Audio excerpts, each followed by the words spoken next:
శ్రీ కథాసుధా ఛానల్కి స్వాగతం సుస్వాగతం. మృత్యు ప్రభంజనం 4వ ఎపిసోడ్. రచన గిరిజా శ్రీ భగవాన్ గారు. చదువుతున్నది దేవి. అందరూ శ్రీ నవలా సుధా అనే ఛానల్ని కూడా సబ్స్క్రైబ్ చేసుకోండి. హలో, పృథ్వీ, జయ మాట్లాడుతోంది అన్న పరామర్శతో పాటు కెవ్వుమని జయ ఆర్తనాదం రిసీవర్ నుంచి వినిపించింది. ఆ మరుక్షణమే, వద్దు పృథ్వీ, నువ్వు ఇక్కడికి రావద్దు, వీళ్ళు నిన్ను చంపేస్తారు. మాట పూర్తి కాకముందే జయ చెంప చెళ్ళుమన్నట్టు చప్పుడు వినిపించింది రిసీవర్లోంచి. ఆవేశాన్ని అణుచుకుంటూ పళ్ళు బిగబట్టాడు పృథ్వీ. తన రియాక్షన్ ప్రత్యర్థికి తెలియకుండా నిగ్రహించుకున్నాడు. పృథ్వీ, నీ దగ్గర ఒరిజినల్ బ్లూ ప్రింట్ ఉంది. డాన్సర్ జయ దగ్గర నుంచి దాన్ని నువ్వు కాజేసి నకిలీ బ్లూ ప్రింట్ ఆమె ద్వారా మాకు అందేలాగా చేశావు. నీ వల్ల పరోక్షంగా మాకు సంభవించిన కష్ట నష్టాల గురించి ఆలోచించను. నీ దగ్గరున్న ఒరిజినల్ మ్యాప్ ఇచ్చేస్తే జరిగినవన్నీ మర్చిపోతాం. ఎవరి దగ్గర నుంచి నువ్వు ఆ ప్లాన్ కాజేశావో ఆ డాన్సర్ జయ ప్రాణం మా గుప్పెట్లో ఉంది. నేను ఒక్క చిటుక వేస్తే తక్షణం ఆమె బొందులో హంస లేచిపోతుంది. అండర్స్టాండ్? హెచ్చరించాడు ప్రత్యర్థి. అయితే నాకేంటి, ఆ ప్లాన్ కోసమే ఆ డాన్సర్తో స్నేహం చేశాను. ఇప్పుడు ఆ అమ్మాయి ఏమైతే నాకేంటి? మీ పని చేయడంలో ఫెయిల్ అయింది కనుక అందుకు శిక్షగా జయను చంపేస్తారా? I don't bother. ఇలాంటి బెదిరింపులకి నేను జంకను. జయను మీ ఇష్టం వచ్చినట్టు మీరు చేసుకోండి, జవాబిచ్చాడు పృథ్వీ నిర్లక్ష్యంగా. జయకి నీకు సంబంధం లేదా? ఆల్ రైట్, నీకు కరెక్ట్గా 45 నిమిషాలు టైం ఇస్తున్నాను పృథ్వీ. ఆ లోపున ఒరిజినల్ బ్లూ ప్రింట్ తెచ్చి మాకివ్వకపోతే 46వ నిమిషం ఆ జయని సల్ఫ్యూరిక్ యాసిడ్లో నిలువున ముంచి దగ్ధం చేసేస్తాం. ఆ అమ్మాయికి నీకు ఏదైనా కనెక్షన్ ఉందనుకుంటే మమ్మల్ని కాంటాక్ట్ చేయి. Good bye. ఆగు, ఫోన్ పెట్టకు, మధ్యలోనే వారిస్తూ మిమ్మల్ని ఎక్కడ కలుసుకోవాలి అని అడిగాడు పృథ్వీ ఆత్రంగా. ప్రత్యర్థి పకపక నవ్వి, సంబంధం లేదంటూ ఆ అమ్మాయి కోసం మా అడ్రస్ అడుగుతున్నావా పృథ్వీ? ఓకే, ఇప్పుడు నువ్వున్న చోటికి సరిగ్గా 5 మైళ్ళ దూరంలో కొండ మీద పూర్వకాలం నాటి పాడుబడ్డ కోట. ఆ కోట మధ్యలో విశాలమైన శివరామ క్షేత్ర ఆలయం ఉంది. అర్ధరాత్రి కావస్తోంది కదా, ఆలయంలోని దేవుళ్ళు కూడా నిద్రపోతూ ఉంటారు. గడువు ముగిసే క్షణానికి నువ్వు ఒంటరిగా వస్తే వస్తున్నాను, తక్షణం బయలుదేరుతున్నాను జవాబిస్తూ చటుక్కున ఫోన్ పెట్టేశాడు పృథ్వీ. ఏంటి గురు, వాళ్ళెవరు, వాళ్ళ పద్ధతులు ఏమిటో తెలియకుండా నువ్వు ఒక్కడవే వెళ్తావా? అసలే అది దెయ్యాల కోటని నేను పుట్టక ముందు నుంచి చెప్పుకుంటూ ఉంటారు. పట్టపగలే పోలీసు వాళ్ళు కూడా ఆ టేపు రారు. రాత్రిపూట నువ్వు ఒంటరిగా వెళ్తావా అడిగాడు బాబీ భయంగా. పృథ్వీ సాలోచనగా తల పంకించి, వాడి గొంతు ఎక్కడో విన్నట్టే అనిపిస్తుంది. నా ఊహే నిజమైతే నా చిరకాల వాంఛ నెరవేర్చుకునే శుభతరుణం నన్ను వెతుక్కుంటూ వస్తోంది. ఇలాంటి అవకాశాన్ని ప్రాణం మీద తీపితో వదులుకోలేను బాబీ. నా ఊహ నిజమో కాదో ప్రత్యక్షంగా తెలుసుకోవడానికే ఒంటరిగా వెళ్తాను అన్నాడు గంభీరంగా. ఎటు చూసినా గాఢంధకారం. కొండ మీద శిథిలావస్థలో ఉన్న పాత కోట చీకట్లో లేలగా కనిపిస్తోంది. ట్రంక్ రోడ్డు పక్క నుంచి డొంకదారి గుండా ఆ కొండ మీదకి ప్రస్తుతం ప్రకృతి రీత్యా ఏర్పడ్డ మట్టి రోడ్డు లాంటిది ఉన్నప్పటికీ ఎవ్వరూ ఆ రోడ్డుని ఉపయోగించరు. ఆ కోటకి వెళ్ళరు, కనీసం అటువైపు కన్నెత్తి కూడా చూడరు. అందుకొక కథ చాలా కాలంగా ప్రచారంలో ఉంది. విజయనగర సామ్రాజ్య చక్రవర్తి శ్రీకృష్ణదేవరాయల హయాంలో ఆ కోటను నిర్మించి మధ్యలోనే ఆలయాన్ని కట్టించి ఆ ఆలయంలో శివుణ్ణి రాముణ్ణి ఏకకాలంలో ప్రతిష్ఠించాడని ఒక శాసనం ద్వారా తెలుస్తోంది. అయితే రాయలవారు కాలధర్మం చెందిన తర్వాత సామ్రాజ్యం చిన్న భిన్నం అయిపోయినప్పుడు ఆ కోటలోని జనం, ఆలయ పూజారులు సరైన ఆలనా పాలన లేక అటు గజపతులను కానీ ఇటు సుల్తానులకు కానీ ఆశ్రయించడం ఇష్టం లేక కుటుంబాలతో సహా ఆ శివక్షేత్రంలో ఆత్మాహుతి చేసుకున్నారు. ఆ బలవంతపు మరణాల వల్ల ఆలయం అపవిత్రమై మైలపడిందని, అక్కడ మరణించిన వారంతా అక్కడే పిశాచాలై అక్కడే సంచరిస్తూ ఉంటారని ఈనాటికే చెప్పుకుంటూ ఉంటారు. ఆ కారణం చేతనే చరిత్ర గతిలో ఎందరు రాజాన్యులు మారినా రాజ్యాలు మారినా ఆ కోట జోలికి మాత్రం ఎవ్వరూ వెళ్ళలేదు. కాలక్రమేణా ఆ కోట శిథిలమవుతూ వచ్చింది. ప్రస్తుతం జీర్ణావస్థలో ఉన్న కోట ప్రాకారం లోపల కొన్ని మొండి గోడలు, వాటి మధ్యన కనీసం నిత్య దీపాలకి సైతం నోచుకొని ఆ శిథిలాలు మాత్రమే ఉన్నాయి. ఇది పూర్వగాథ. దాన్ని ధృవీకరించడానికి పురావస్తు శాఖ వాళ్ళెవ్వరూ పూనుకోలేదు. కనీసం గంజాయి తాగే సాధువులు కూడా సత్రాలు మఠాలు పట్టుకొని పాకులాడుతుంటారే కానీ ఆ ఆలయం మాత్రం ఆశ్రయించుకోలేకపోయారు. అలాంటి ఆలయంలో ఆ రాత్రి ప్రస్తుతం మానవ సంచారం లీలామాత్రంగా కనపడుతోంది. ఆ చీకట్లో ఆ శిథిలాలన్నీ అంటిపెట్టుకొని వేలాడుతున్న గబ్బిళ్ళాళ్ళు ఉండుండి రెక్కలు రెపరెపలాడించుకుంటూ అటూ ఇటూ ఎగురుతున్నాయి. కీచురాళ్ళు కిచకిచలతో ఆ వాతావరణం భీతి కొలుపుతోంది. ఎక్కడి నుంచో కప్పలు బెక్కబెక్కమని చప్పుడు చేస్తున్నాయి. నగరాన్ని దూరంగా, మానవ సమాజానికి సంబంధం లేకుండా, ప్రపంచానికి పనికి రాకుండా ఒక మూలకి విసిరివేయబడిన వ్యర్థ పదార్థం లాంటి ఆ కొండ, దాని మీద హఠాత్తుగా మోటార్ సైకిల్ చప్పుడు ప్రతిధ్వనిస్తోంది. హెడ్లైట్ ఫోకస్ చేసుకుంటూ ఆ మట్టి రోడ్డు మీద మోటార్ సైకిల్ కొండపైకి, కోట శిథిలాల వైపుకి దూసుకుపోతోంది. ఎగుడు దిగుడుగా ఉన్న రాళ్ల మీదుగా గెంతుతూ ఆ మట్టిదారి మీద కొండపైకి దూసుకుపోతున్న మోటార్ బైక్ని నిర్భయంగా డ్రైవ్ చేస్తున్నాడు పృథ్వీ. ప్రత్యర్థి పాలిట మృత్యు ప్రభంజనంలాగా, ప్రళయ తాండవం చేయడానికి ఆయుత్తమవుతున్న రుద్రుడిలాగా కొండపైకి సాగిపోతున్నాడు పృథ్వీ. పూర్వపు సంగతి ఏమో గానీ గత కొద్ది కాలంగా ఆ ఘాట్ రోడ్ని తరచుగా ఉపయోగిస్తున్నట్టు ఆ మార్గంలో వాహనాల రాకపోకల టైర్ల గుర్తులు అక్కడక్కడా కనిపిస్తున్నాయి. పిశాచాల సంగతి ఎలా ఉన్నా మానవ పిశాచాలు కొద్ది కాలంగా అక్కడ మకాం పెట్టాయని ఆ గుర్తులను బట్టి తేట తెల్లమవుతోంది. తన అనుమానాలన్నీ, ఆలోచనలని మనసులోనే దాచుకుంటూ పాడుబడ్డ కోటలోకి ప్రవేశించాడు పృథ్వీ. ఆ ప్రాంతంలో ఇంకా అలనాటి ప్రాకారాలు, వాటిపై బురుజులు చారిత్రాత్మక ఆధారాల్లాగా మిగిలి ఉన్నాయి. ఆ గోడల వైపు, బురుజుల వైపు ఓరకంట గమనిస్తూ మోటార్ బైక్ స్టాండ్ వేశాడు పృథ్వీ. ఎక్కడా ఏ విధమైన అలికిడి వినిపించడం లేదు. అతను రిస్ట్ వాచ్లో టైం చూసుకున్నాడు. చెప్పిన గడువు పూర్తి కావడానికి ఇంకొక నిమిషం ఉంది. అతను సిగరెట్ తీసి పెదవుల మధ్య కరిపించుకున్నాడు. లైటర్ తీసి వెలిగించి సిగరెట్ ముట్టించుకోకుండా ఆ వెలుతురులో పరిసరాలను సునిశితంగా గమనించసాగాడు. అంతలో కిర్రుమని చప్పుడు చేస్తూ శిథిల ఆలయం వైపు సింహద్వారాలు తెరుచుకోసాగాయి. అతడు చటుక్కున ఆ వైపు తల తిప్పాడు. సిగరెట్ వెలిగించుకునే ప్రయత్నం చేయలేదు. లైటర్ మండుతూనే ఉంది. ఆలయ ద్వారం బార్లా తెరుచుకొని ఉంది. లోపల నుంచి హఠాత్తుగా ఒక సెర్చ్ లైట్ అతడి మొహం మీదకి ఫోకస్ అయింది. అతను ఉలిక్కి పడుతూ తన లైటర్ని ఆఫ్ చేసి జేబులో దాచుకున్నాడు. సిగరెట్ మాత్రం ముట్టించుకోలేదు. స్వాగతం పృథ్వీ. నీలాంటి సాహసికులంటే మాకెంతో గౌరవం, మరెంతో ఆనందం. నీ రాక కోసం ఎదురు చూస్తున్నాం. నీతో స్నేహపూర్వకంగా చేతులు కలపడానికి అభిలషిస్తున్నాం.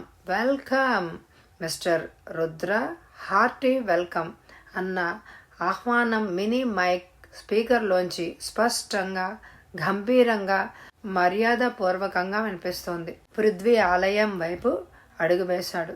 సెర్చ్ లైట్ ఫోకస్ అతడి ఆపాద మస్తకం వెలుతురుతో నింపేస్తూ ఉంటే ఆ వెలుగు మధ్యలోంచి ఒక్కొక్క అడుగే వేస్తూ ఆలయ ప్రాంగణంలోకి ప్రవేశించాడు పృథ్వీ. మరుక్షణం మళ్ళీ కిర్రుమని చప్పుడు చేస్తూ సింహద్వారం మూసుకుపోయింది. అప్పుడు కనిపించారు విశాలమైన ఆ ప్రాంగణంలో స్టెన్ గన్స్ చేత ధరించిన ఒక 25-30 మంది కరుడుగట్టిన కిరాయి హంతకులు. శివరామ ఆలయం 2 ఒకే మండపంలో పక్కపక్కనే నిర్మించబడి ఉన్నాయి. 2 ఆలయాలు సింహద్వారాలకి మధ్యనున్న ప్రదేశంలో అధునాతనంగా రూపొందించబడి ఉన్న బుల్లెట్ ప్రూఫ్ గ్లాస్ క్యాబిన్ ఒకటి ఉంది. ఆ స్క్రీన్ వెనక ఎత్తైన ఆసనం మీద కూర్చుని ఉన్న మనిషి ఆకృతి ఛాయా మాత్రంగా స్క్రీన్ మీద గోచరిస్తోంది. ఆ బుల్లెట్ ప్రూఫ్ ఛాంబర్కి ఇరువైపులా శంకర్దాసు, రామలింగం ఆసీనులై ఉన్నారు. అదే మండపంలో ఒక రాతి స్తంభానికి పెడరెక్కలు వెనక్కి విరిచి కట్టి బంధించబడి ఉంది జయ. అరవడానికి అవకాశం లేకుండా ఆమె నోటికి ప్లాస్టర్ అంటించి ఉంది. ఒక్క చూపుతోనే అక్కడి పరిస్థితిని, వాతావరణాన్ని అవగాహన చేసుకున్నాడు పృథ్వీ. శంకర్ దాస్ చేతిలోని వైర్లెస్ ఎలక్ట్రానిక్ టెలిఫోన్ కార్డ్ చూసి అక్కడి నుంచే తనకి ఫోన్ చేశారని అర్థం చేసుకున్నాడు. స్వాగతం మిత్రమా. సుస్వాగతం అన్న పరామర్శ వింటూ తలెత్తి బుల్లెట్ ప్రూఫ్ ఛాంబర్ వైపు చూశాడు పృథ్వీ. నీ సాహసాల గురించి, నీ ఘనకార్యాల గురించి మా ప్రతినిధి దాసు కథలుగా చెప్పాడు. మీ దేశంలో, ముఖ్యంగా ఈ రాష్ట్రంలో శాంతి భద్రతలకి విఘాతం కల్పించి రాష్ట్ర ప్రభుత్వాన్ని పడగొట్టడానికి మేము చేసిన ప్రయత్నాలన్నిటినీ భగ్నం చేసింది నువ్వేనని ఈ మధ్య తెలిసింది. స్కూల్ పిల్లల్ని కిడ్నాప్ చేయించబోతే తెలివిగా వాళ్ళని రక్షించావు. ఓకే, గిరిజన యువతుల్ని రెడ్ లైట్ ఏరియాకి పంపడానికి గ్రామాల మీదకి దాడి చేస్తే అడ్డుపడ్డావు. ఆల్ రైట్, బస్సు ప్రయాణికుల్ని దోచుకోవడానికి పథకమేస్తే చిచ్చర పిడుగులాగా విరుచుకుపడ్డావు. వెల్, దాసు క్లబ్ మీద పదే దాడి చేశావు. సైకిల్ పందాలు భగ్నం చేశావు. ఆయుధాలు, మందుగుండు సామానులు ప్రభుత్వానికి అప్పగించి మా దాసు నోట్లో దుమ్ము కొట్టావు. పేరుకు మాత్రమే దాసు గాని వీటిని పరోక్షంగా నష్టం మాదే. అన్నీ తెలిసి అన్నీ విన్నా కూడా నీ మీద ఆగ్రహం కలగడం లేదు. మై డియర్ పృథ్వీ, నీతో ముచ్చటించే ముందు నేను ఎట్లాంటి వాడినో ఒకసారి నీకు శాంపుల్ చూపిస్తాను. అది ఉభయులకి మంచిది. పృథ్వీ పెదవి విప్పలేదు. పరిస్థితులు ఎప్పటికప్పుడు అంచనా వేసుకుంటున్నాడు. పెదవుల మధ్య ఉన్న సిగరెట్ కాల్చుకోవాలన్న సంగతి ఎప్పుడో మర్చిపోయాడు. అతనికి ఇప్పుడు ఆ జాసే లేదు. ప్రత్యర్థి ప్రత్యక్షంగా చూపించబోతున్న నిదర్శనం ఏమిటి? అదే ఆలోచిస్తున్నాడు పృథ్వీ. ప్రత్యర్థి తన ఛాంబర్ క్యాబిన్ పక్క నుంచి కుడి చేతిని ముందుకు చాపాడు. అతడి చేతిలో చిన్న గాజు సీసా ఉంది. సీసా మీద గాజు బిరడా బిగించి ఉంది. పృథ్వీ, సల్ఫ్యూరిక్ యాసిడ్ గురించి ఫోన్లో చెప్పాను, జ్ఞాపకం ఉందా? అదే ఇది అంటూ బొటన వేలుతో గాజు బెరడాను పైకి ఎగరగొట్టి పక్కనే ఉన్న ఒక మనిషి మీదకి సీసాలోని యాసిడ్ని విసురుగా చల్లాడు ప్రత్యర్థి. అంతే, ఆ మనిషి ఆయుధాన్ని వదిలేసి పెడ బొబ్బలు పెడుతూ బాధతో చిందులు తొక్కుతూ నేల కూలిపోయాడు. అంతా గుడ్లప్పగించి చూస్తూనే ఉండగానే అతడి మొహం చొరచొర కాలి బొబ్బలెక్కింది. పొగలతో సెగలతో అతడి శరీరం కమిలిపోయింది.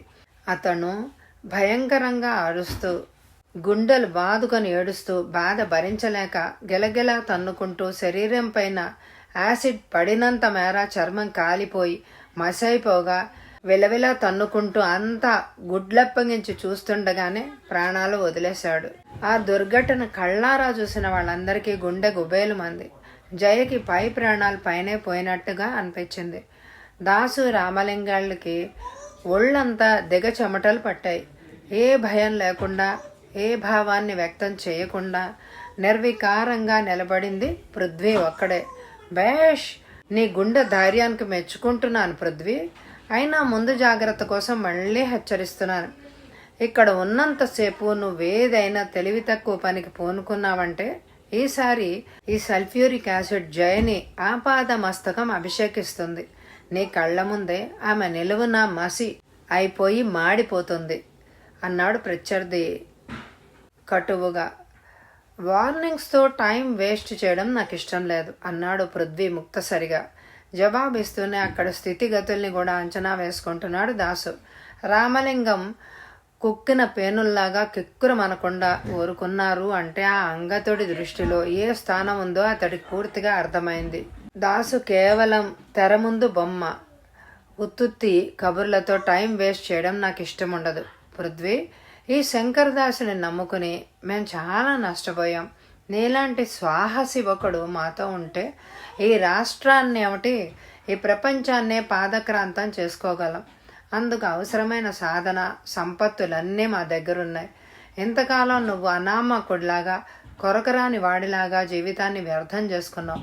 నీ ఘనకార్యాలకు మెచ్చి ప్రభుత్వం నిన్ను సన్మానించలేదు. కడుపు నింపుకోవడానికి పట్టడు అన్నం కూడా పెట్టలేదు. బ్రతుకు తెరువుకి చిన్న ఉద్యోగమో ఉపాధో కల్పించలేదు. ఇలాంటి ప్రభుత్వాన్ని, ప్రజాస్వామ్యాన్ని ఇంకెంతకాలం నమ్ముకుంటావు? ఏంటి ప్రయోజనం? అందుకే నీ సాహసం, సమయస్ఫూర్తి, మేధస్సు, ప్రజ్ఞ మా కోసం ఉపయోగించు. మమ్మల్ని సంతోషపెట్టి నువ్వు బాగుపడు, ఓకే అన్నాడు ప్రత్యర్థి స్క్రీన్ వెనక నుంచి. పృథ్వీ ఆ స్క్రీన్ వైపు, దానికి ఇరువైపులా ఉన్న దాసు, రామలింగాల వైపు తీక్షణంగా చూస్తూ, పిచ్చివాడా, వెనక ఒకప్పుడు అల్లూరి సీతారామరాజుకి ఇలాంటి సూక్తులే చెప్పారు. ఆ చెప్పిన వాళ్ళు ఏమయ్యారో తెలుసా? ఆ వీర కేసరి కంటి మంటకి కాలి బూడిదైపోయారు. ఒకనాడు స్వాతంత్ర పిపాసి సర్దార్ భగత్ సింగ్కి ఇలాంటి ప్రలోభాన్నే చూపించబోయారు. వాళ్ళందరినీ ఆ పురుష సింహం కత్తికొక కండగా తెగజేర్చి వేసింది. టిప్పు సుల్తాను, కట్టబ్రహ్మన్న, వీర శివాజీ, నేతాజీ బోసు, లాలా లజపతిరాయి, ఆంధ్రకేసరి వంటి ఎందరో వీర పురుషుల్ని కన్నా పుణ్యభూమిరా ఇది. ఇది నా మాతృదేశం. ఈ మట్టిలో పుట్టాను, ఇక్కడే గాలి పీలుస్తున్నాను. ఎండకెండుతూ, వానకి తడుస్తూ, ప్రకృతిలోని అంద చందాలను ఆస్వాదిస్తూ ఇక్కడే స్వేచ్ఛ, స్వాతంత్రాలను అనుభవిస్తున్నాను. మూర్ఖుడా, చావుకి భయపడిన కన్న తల్లికి ద్రోహం చేసేంతటి నీచుణ్ణి కాను. ఈ శంకర్దాసు, రామలింగం లాంటి ఊర కుక్కలు ఎన్ని మొరిగినా ఈ మట్టిగడ్డ మీద జానడు నేల కూడా పరాధీనం కాదు. స్వార్థానికి, రాగ ద్వేషాలకి అతీతంగా కుల మత రహిత సామాజిక వ్యవస్థ ఎప్పటికైనా ఈ గడ్డ మీద వెళ్ళి విరుస్తుంది. ఆ వ్యవస్థలో గొప్పతనం చెప్పినా నీకు అర్థం కాదు. కానీ నాతో చేతులు కలపడం అంత సులభం కాదు. మనం ఒప్పందాన్ని ఎంత త్వరగా పూర్తి చేసుకుంటే అంత మంచిది అన్నాడు పృథ్వీ గంభీరమైన స్వరంతో. స్క్రీన్ వెనక నుంచి చప్పట్లు కొట్టి, నా ఎదుటిపడి ఇంత ధైర్యంగా ఎదురిచ్చి జవాబిచ్చిన మొనగాడివి నువ్వే. ఆల్ రైట్, మన ఒప్పందం ప్రకారం ఆ ఒరిజినల్ బ్లూ ప్రింట్ని నా చేతికి అప్పగించి జయని నువ్వు విడిపించుకుపోవచ్చు అన్నాడు ఆ ప్రత్యర్థి. పృథ్వీ తల పక్కకు తిప్పి రాతి స్తంభానికి బంధించబడి ఉన్న జయని అదోలా చూశాడు. మరుక్షణం చూపులు మరల్చి దాసు మీదకి దృష్టి కేంద్రీకరించాడు. అతడి చర్య ఎవ్వరికీ అర్థం కాలేదు. దాసు ఏనుగులా బ్రతికి ఇంటి వెనక ఊర కుక్కలాగా చచ్చాడన్నట్టు ఇంతకాలం అందరి దృష్టిలో సర్వస్వతంత్రుడివి అని అనిపించుకొని ఇవాళ ఈ తెర వెనక వ్యక్తి ముందు చేతులు గట్టుకొని నిలబడి ఉన్న నిన్ను చూస్తుంటే నాకు జాలేస్తోంది. ఇలాంటి కర్మ నీకు పట్టిందని అప్పుడే నా కాళ్ళు పట్టుకొని ఉంటే ఈ వ్యవహారం ఇక్కడి దాకా వచ్చేదే కాదు. పృథ్వీ మాటలకు రామలింగం అందుకొని, ఈ మాట నేనెప్పుడో చెప్పాను. రాత్రిపూట చీకట్లో ఎవ్వరికంట పడకుండా పృథ్వీ దగ్గరికి చేరుస్తాము. కాళ్ళ మీద పడి కౌగిలించుకోమని మొత్తుకున్నాను. నా మాట విని చచ్చారా? మీరే పెద్ద తెలివైన వాళ్ళలాగా అప్పుడప్పుడు ససేమేరా నా మాట కాదు పొమ్మంటున్నారు. ఇప్పుడు బాస్ నంబర్ 1 వెనక ఉండి నడ్డి మీద ఈ పృథ్వీ ముందు నుంచి మొహం మీద ఎడా పెడా వాయించేస్తున్నారు. అఘోరించండి అని విసుక్కున్నాడు. డోంట్ టాక్ నాన్సెన్స్, గర్జించాడా ప్రత్యర్థి. ఎక్కడి వాళ్ళక్కడ సైలెంట్ అయిపోయారు. పృథ్వీ, ఈ జిత్తులు, ఈ నాటకాలు నా దగ్గర సాగవు. మాటలతో బురుడీలు కొట్టించి నన్ను మోసం చేయలేవు. బ్లూ ప్రింట్ ఒరిజినల్ అప్పగిస్తావా? సల్ఫ్యూరిక్ యాసిడ్ జయమొహం మీదకి విసరమంటావా? హెచ్చరించాడు అతను. ఆ హెచ్చరికతో పాటు ప్రత్యర్థి చేతిలో సల్ఫ్యూరిక్ యాసిడ్ బాటిల్ ప్రత్యక్షమైంది. బొటన్వేలు బాటిల్ కార్గు మీద సిద్ధంగా ఉంది. జస్ట్ వెయిట్, చెయ్యెత్తి వారిస్తూ అన్నాడు పృథ్వీ. చటుక్కున లైటర్ తీసి ఆన్ చేసి సిగరెట్ వెలిగించుకున్నాడు. గుప్పున పొగ వదిలి, మనం పెట్టుకున్న షరతును ఒక్కసారి గుర్తు తెచ్చుకో మిస్టర్. గడువు ముగిసే టైంకి రావాలన్నావు, వచ్చాను. బ్లూ ప్రింట్ని నీ చేతికిచ్చాక జయని విడుదల చేస్తాను అన్న గ్యారంటీ ఏంటి?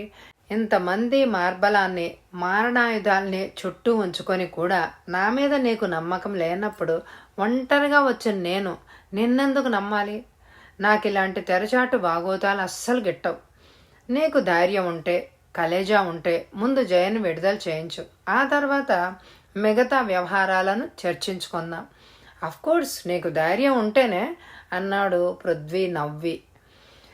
లీవ్ హర్, చప్పున ఆర్డర్ ఇచ్చాడు ప్రత్యర్థి. మరుక్షణమే జయ కట్లు విప్పేశారు. స్వేచ్ఛ పొందిన జయ పరిగెత్తుకుంటూ వచ్చి వెనక నుంచి పృథ్వీ వీపుని వాటేసుకుంది. అయినా అతడు చలించలేదు. ఆమెను ఓదార్చనో లేదు. వెల్ డన్ మిస్టర్, నువ్విచ్చిన మాట ప్రకారం జయని రిలీజ్ చేసేసాను. నేనిచ్చిన మాట ప్రకారం ఒరిజినల్ బ్లూ ప్రింట్ని నీకు అప్పగించాలి. ఆ బ్లూ ప్రింట్ ప్రభుత్వాధికారుల కంటపడితే ఎలాంటి ఉపద్రవాలు సంభవిస్తాయో నీకు తెలుసు. అందుకే ఆ బ్లూ ప్రింట్ని మైక్రో ఫిలిం తీసి ఈ సిగరెట్లో దాచి పట్టుకొచ్చాను. సిగరెట్తో పాటు ఫిల్మ్ కాలిపోక ముందే దాన్ని అన్న మాట ప్రకారం నీకు అప్పగిస్తున్నాను. టేక్ ఇట్ అని పెదవుల మధ్యనున్న సిగరెట్ని అలాగే ముందుకు ఊశాడు పృథ్వీ. సగం కాలిన సిగరెట్ పీక క్లాస్ స్క్రీన్ ముందు కింద పడుతూనే బగ్గుమని మండసాగింది. మై గాడ్, ఫిల్మ్ కాలిపోతోంది అని అరుస్తూ గాబరాగా స్క్రీన్ వెనక నుంచి చివాలన లేచాడు ప్రత్యర్థి. బుల్లెట్ ప్రూఫ్ క్యాబిన్ దాటి ఒక్క అంగళం ముందుకొచ్చి కాలిపోతున్న సిగరెట్ పీక మీద బూటు కాలు వేసి నొక్కాడు. సరిగ్గా అదే సమయంలో మైకేల్ శిథిలాలయం ప్రతిధ్వనిచ్చేలాగా గర్జిస్తూ చెంగున పైకెగిరి ఒక్క ఉదుటున ముందుకు లంఘించి ప్రత్యర్థి గుండెల మీద ఒక్క తాపు తన్నాడు పృథ్వీ.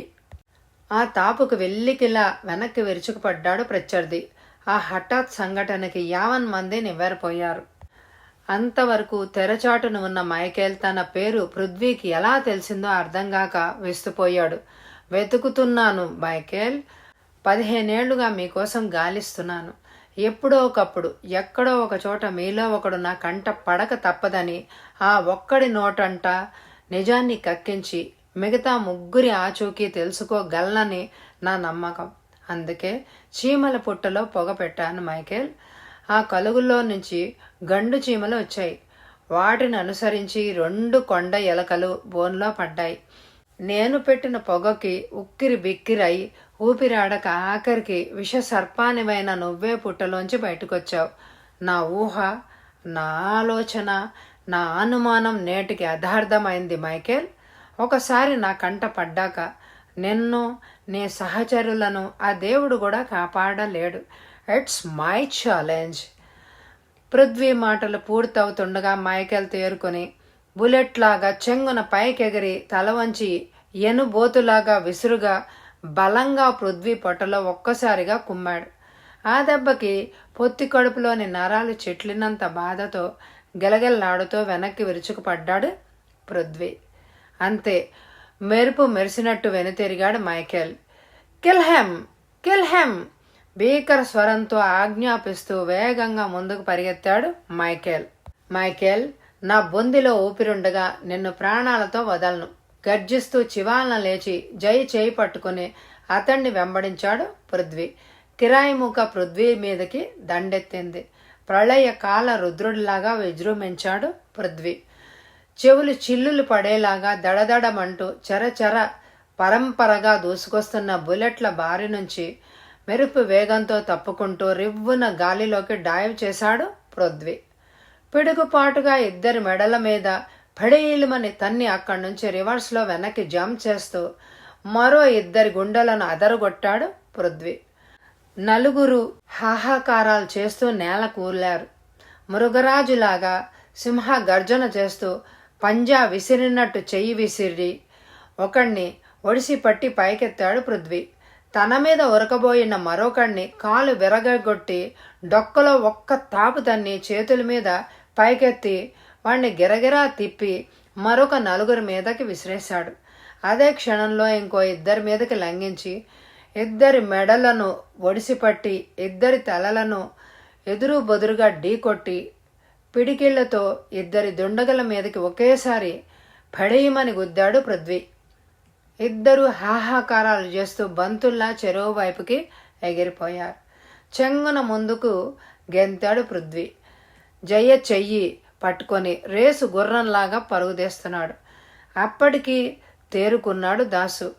ఓరి నీ దుంప తెగ, మీ పొట్టలు పగిలేలాగా కోళ్ళు మేకలు తినబట్టి మీ చేతులకు తుపాకీలిస్తే ఒకణ్ణి మట్టు పెట్టడం చేతగాక మట్టి కరుస్తారేంట్రా దరిద్రపు గొట్టు వెధవల్లారా. వాడు బ్రతుకుంటే మనల్ని ప్రాణాలతో వదిలిపెట్టడు. వెళ్ళండి, వాడి వెంటబడి పిచ్చి కుక్కలు తరిమినట్టు తరిమి తరిమి తరిమి కాల్చండి, పరిగెత్తండి అంటూ గొంతు చించుకొని పెడబొబ్బలు పెట్టాడు దాసు. ఆ హెచ్చరికతో తేరుకొని చావు దెబ్బ తినకుండా మిగిలిన వాళ్ళు మళ్ళీ స్టెన్ గన్స్ అందుకొని గుడ్డిగా కాల్పులు జరుపుతూ పృథ్వీ వెంట పడ్డారు. జయని వెంటబెట్టుకుని తుఫాను వేగంతో పరిగెడుతున్న పృథ్వీ శిథిలాలయాన్ని దాటి తన మోటార్ సైకిల్ సమీపించబోయాడు. సరిగ్గా ఆ క్షణంలో దడదడమంటూ వెనక నుంచి దూసుకొచ్చిన బుల్లెట్స్ మోటార్ బైక్ని తుత్తునీయలు చేసేశాయి. మరుక్షణం కోట గోడవైపు పరిగెత్తాడు పృథ్వీ. చక్కచక్కమని మెట్ల మీదకి పరిగెత్తి కోట బుర్జు మీదకి చేరుకున్నాడు. అప్పుడు కనిపించింది మట్టి రోడ్డు మీద హెడ్ లైట్స్ విరజిమ్ముకుంటూ కొండ దిగువన దూసుకుపోతున్న కారు. దానిలోనే మైకేల్ తప్పించుకొని పారిపోతున్నాడని గ్రహించడానికి ఎంతో టైం పట్టలేదు పృథ్వీకి. తాను తిన్న షాక్ నుంచి తట్టుకోలేక ఊపిరి బిగబట్టి ఉన్న పళంగా పలాయన మంత్రం చిత్తగించాడు మైకేల్. మళ్ళీ ఎప్పుడో ఎక్కడో ప్రత్యక్షమవుతాడో లేదో పృథ్వీ మొహం జేవురించింది. ఆవేశంతో పళ్ళు కొరుకుతూ, మైకేల్, తాత్కాలికంగా నువ్వు తప్పించుకున్నా ఇన్నేళ్ల తర్వాత నీ ఆచూకీ తెలిసింది. ఇహ నీవు తప్పించుకోలేవు Michael. I will see your end అని ఎలుగెత్తి అరిచాడు పృథ్వీ. సరిగ్గా అదే సమయంలో కాల్పులు జరుపుకుంటూ కోట బుర్జు మీదకి రెండు వైపులా నుంచి శత్రువులు పరిగెత్తుకొస్తున్నారు. వెనక్కి గాని ముందుకు కానీ పారిపోయేందుకు తప్పించుకునేందుకే అవకాశం ఏమాత్రం లేదు. పృథ్వీ కళ్ళు పెద్దవి చేసుకుని ఆ చీకట్లోనే బుర్జి పైనుంచి కొండ దిగువ వైపుకు చూశాడు. ఆ కొండ పక్క నుంచి ప్రవహిస్తున్న నది ప్రవాహపు హోరు అతడి చెవులకి స్పష్టంగా వినిపిస్తోంది. చేరగలడా? గురి తప్పకుండా లక్ష్యాన్ని సాధించగలడా? తన నేర్పు, తన ప్రజ్ఞ ఈ ఆపత్ సమయంలో ఉపయోగపడతాయా? శత్రువులు దూసుకొచ్చేస్తున్నారు. జయ చేతిని వదిలేస్తూ చెంగున గాల్లో డైవ్ చేశాడు పృథ్వీ. జయ విస్తుపోతూ చూసింది. నిటారుగా సంధించి వదిలిన శరంలాగా పైకి దూసుకెళ్లి పృథ్వీ రివ్వున కిందకి జారుతూ చేతులు కిందకి చాచి జయని ఒడిసిపట్టి పైకి లాక్కుంటూ కోట బురుజు అంచుబైకి రాబందులాగా వాలుతూ అంతలోనే రెట్టించిన వేగంతో మెరుపులా వెనక్కి గిరిగీలు కొట్టి ఒక్క పల్టీ కొట్టాడు. అంతే. కోట బురుజు పైనుంచి సంధించిన బాణంలాగా రివ్వున దూసుకెళ్లి దప్మన్న చప్పుడు చేస్తూ నదీ ప్రవాహంలో కుప్ప కూలిపోయాడు పృథ్వీ. మరుక్షణమే ఆ ఇద్దరు నీటిలో మునిగిపోయారు. కోట బురుజు పైనుంచి ఒకేసారి కిందకి దూకి ఉంటే కాళ్ళు చేతులు విరగడమే తప్ప ప్రయోజనం ఉండేదే కాదు. అందుకే కరెక్ట్ లెంత్ లైన్ తీసుకుని పైకెగిరి పైనుంచి బురుజుపై వాలే లోపల టార్గెట్కి అవసరమైన సమకూర్చుని బురుజు పైనుంచి పృథ్వీ స్వయం సంధించుకున్న సాహస విన్యాసం అతన్ని గురి తప్పకుండా లక్ష్యం వేగం చెక్కు చెదరకుండా సరాసరి నదీ ప్రవాహంలో పడేలాగా చేసింది. గురి తప్పని లక్ష్యం అతని ఆస్తి అని చెప్పడానికి ఆ నిదర్శనం చాలు. బళ్ళున్న తలుపు నెట్టుకుంటూ లోపలికి ప్రవేశించాడు పృథ్వీ. అతడి మొహం ఎర్రగా కందిపోయింది, జేవురించి ఉంది. అతని కళ్ళు చింతనిప్పుల్లాగా మండుతున్నాయి. అతడు తల తిప్పి 4 గోడల మీద చాక్పీస్తో గీసి ఉన్న 4 బొమ్మల వైపు తీక్షణంగా చూశాడు. ఎనుబోతు, king cobra, black tiger, eagle, ఆ 4 చిత్తరువులని మార్చి మార్చి చూస్తున్న పృథ్వీ అతడి ఆవేశం నషాళాన్ని అంటసాగింది. మైకేల్, పరశురాం, షేర్ ఖాన్, సింగ్ పియాంగ్ 15 ఏళ్లుగా నా గుండెల్లో ప్రతిధ్వనిస్తున్న ప్రతీకార జ్వాలల్లో మలమల మాడిపోవడానికి జన్మించిన సమిదల్ మీరు. ఇన్నేళ్ల నా కృషి, దీక్ష, పరిశ్రమ ఇప్పుడు పరిపక్వ పరిస్థితికి చేరుకుంటోంది. ఆహుతి చేస్తాను. పరశురాం, నా ప్రతీకార దావాగ్ని జ్వాలకి మిమ్మల్ని అందరినీ ఆహుతి చేస్తాను. ఈ కపోష్ట రుధిర ధారలతో నా మాతా పితరులకు తర్పణం వదులుతాను. షేర్ ఖాన్, ఇహ నుంచి క్షణాలు నిమిషాలు లెక్క పెట్టుకుంటూ ప్రాణభీతితో భయోద్వేగాలతో కాలాన్ని దొర్లించండి. సింగ్ పియాంగ్, మిమ్మల్ని కబళించడానికి మృత్యు ప్రభంజనం ముంచుకొచ్చేస్తోంది. కాల మేఘంలాగా, కాల సర్పంలాగా కమ్ముకొచ్చేస్తోంది. పృథ్వీ సింహ గర్జనతో ఆ గది హోరెత్తిపోయింది. గోడలపై చిత్రించబడ్డ నిర్జీవమైన 4 జంతువులు జీవం వచ్చినట్టు నిలువునా కంపించబోతున్నాయి. అతని ఉచ్ఛ్వాస నిశ్వాసాలతో ఆ గది పూర్తిగా వేడెక్కిపోయింది. అంతలో ఎక్కడి నుంచో ఎవరిదో అస్పష్టమైన పలకరింపు. బాబూ, పృథ్వీ. పృథ్వీ యాంత్రికంగా వెనక్కు తిరిగాడు. తప్పటడుగులు వేస్తూ ఆ గదిలోంచి బయటకొచ్చాడు. ఏదో అనూహ్యమైన వాత్సల్యం, అంతకు మించిన అనురాగపూరిత స్వరం అతన్ని పరామర్శిస్తోంది, పలకరించి ఆహ్వానిస్తోంది. మై డియర్ కన్నా, my dear Prithvi, daddy. Prithvi స్వరం అస్పష్టంగా గొణిగింది. అతని చేతులు అప్రయత్నంగా అంతకాలం మూసి ఉన్న గది తాళాన్ని తీశాయి. తలుపులు నెమ్మదిగా తెరుచుకున్నాయి. అతడు నెమ్మదిగా గదిలోకి అడుగు పెట్టాడు. రా బాబు, నీకోసం ఎదురు చూస్తున్నాను. ఇంతసేపు ఎక్కడికి వెళ్ళావు నాన్న? అమ్మా. గుండె గొంతులోంచి వచ్చిన ఆ పిలుపు, ఆర్ద్రపూరితమైన ఆ పలకరింపు ఆ గదిలో అణువణువున వ్యాపించింది. పూర్వం ఎప్పుడో జరిగిన దారుణ సంఘటనలో ఎక్కడి వస్తువులక్కడ చిందర వందరై చిన్న భిన్నమై ఆనాటి సంఘటనలకి ఈనాటి ప్రత్యక్ష సాక్షిగా నిలిచి బూజుపట్టి దుమ్ముతో ధూళితో పాతబడిపోయిన ఆ గది మధ్యన వేలాడబోతున్న ఈజీ చైర్ మీద దృష్టి పడగానే పృథ్వీ నేత్రాల్లో కన్నీళ్లు ఉబికాయి. తలుపు తెరిచినంతనే గదిలోకి వీచిన పిల్ల తెమ్మరికి కదిలి ఈజీ చైర్ వెనక్కి ముందుకి వెనక్కి ఊగసాగింది. 15 ఏళ్ల క్రితం, దాదాపు అర్ధరాత్రి కావస్తోంది. అదే గది కిర్రు కిర్రుమని వెనక్కి ముందుకి ఊగుతూ ఈజీ చైర్ చేస్తున్న చప్పుడికి మెలకు వచ్చి చప్పున కళ్ళు తెరిచాడు పృథ్వీ. అప్పుడు అతని వయసు సుమారు 12 ఏళ్ళు. ఆపరేషన్ టేబుల్ లాంటి బల్ల మీద పడుకోబెట్టి ఉన్న పృథ్వీ ఎడమకాలి పెక్క మీద బ్యాండేజ్ కట్టి ఉంది. ఆ బల్ల పక్కనే ఈజీ చైర్లో వెనక్కి ముందుకి ఊగుతూ పైప్ కాలుస్తున్న అతడి తండ్రి మందహాసం చేశాడు. బాబూ, మెలకు వచ్చిందా? భయం వేస్తోందా? లాలనగా అడిగాడు. పృథ్వీ తల అడ్డంగా తిప్పి, ప్రొఫెసర్ భరద్వాజ కొడుక్కి భయమా? నో డాడీ, నెవ్వర్ అని చెప్పాడు నిబ్బరంగా. ప్రొఫెసర్ భరద్వాజ ఆప్యాయంగా కొడుకు శిరస్సు నిమిరి, ఆకలేస్తోందా అడిగాడు ఆపేక్షగా. నీరసంగా ఉంది అంటూ ఆకలికి మరో అర్థాన్ని చెప్పాడు పృథ్వీ, ఓటమికి ఒప్పుకోకుండా. భరద్వాజ పక్కపక్క నవ్వి కొడుకు సమయస్ఫూర్తికి మెచ్చుకుంటూ లేచి వెళ్ళి గది తలుపులు మూశాడు. మరుక్షణమే షాక్ అయ్యాడు. గుమ్మం పక్కనే ఆనుకొని నిలబడి ఉంది అతడి అర్ధాంగి చాలా సేపటి నుంచి. అందుకు నిదర్శనం ఆమె చేతిలో చప్పగా చల్లారిన పాల గ్లాసు.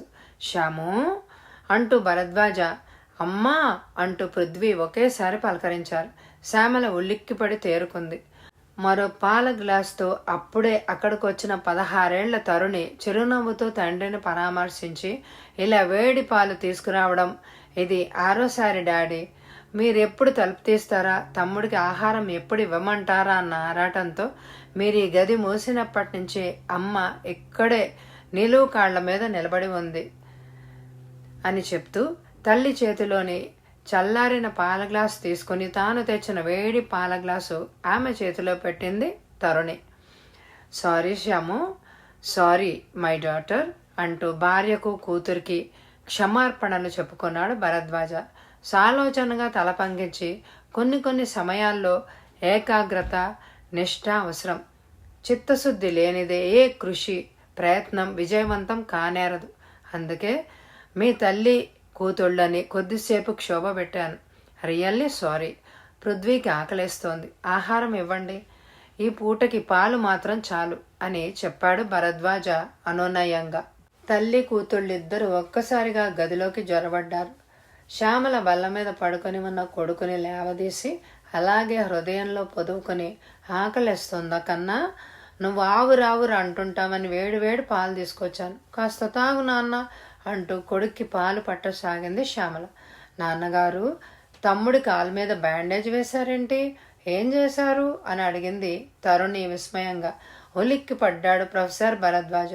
తాను దాచాలనుకున్న రహస్యమేదో అప్పుడే లోకానికి వెల్లడైపోయినట్టు ఫీల్ అవుతూ, చూడు బేబీ, నాకంటే నీకంటే మీ అమ్మ కంటే మీ తమ్ముడి కంటే ఈ దేశం గొప్పది. తరతరాలుగా దేశసేవకి అంకితమైన వంశం మనది. అబద్ధాలు చెప్పడం, ఆడి తప్పడం అలవాటు లేని కుటుంబం మనది. నిప్పులాంటి గత చరిత్ర మనకుంది. అందుకే నీ ప్రశ్నకి నిజం చెప్పే అవకాశం నాకు లేదు.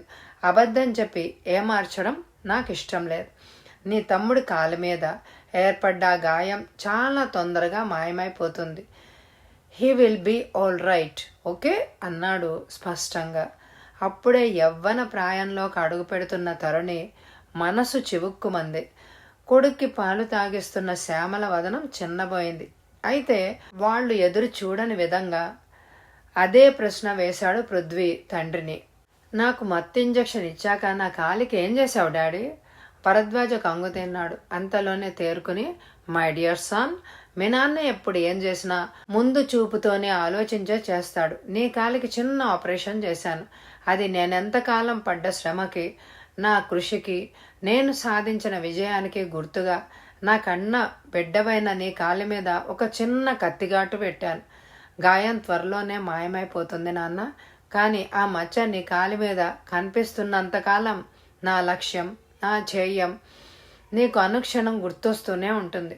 బంధాలు, బంధుత్వాల కంటే, స్వప్రయోజనాల కంటే దేశసేవ ముఖ్యమని, భారతమాత విజయ గీతికలు దశ దిశలా వ్యాప్తి నొందించడానికి మళ్ళీ ఈ మట్టిగడ్డ మీద గత కాలపు స్వర్ణ వైభవాన్ని ప్రోది చేసి భారతజాతి కీర్తి ప్రతిష్టలని ప్రపంచ వ్యాప్తం చేయడానికి ఎట్టి త్యాగానికైనా మరెట్టి సాహసానికైనా వెనుతీయరాదని, మనం పిరికివాళ్లం కామని అకుంఠిత దీక్షతో, ఆత్మవిశ్వాసంతో ఎట్టి క్లిష్ట పరిస్థితుల్లోనైనా ఎదుర్కోగల సామర్థ్యం మన వంశస్థులకుందని, రేపు భవిష్యత్తులో నీ కాలిపై ఏర్పడ్డ ఆ మచ్చే పదే పదే నీకు జ్ఞాపకం చేస్తుంది కన్నా.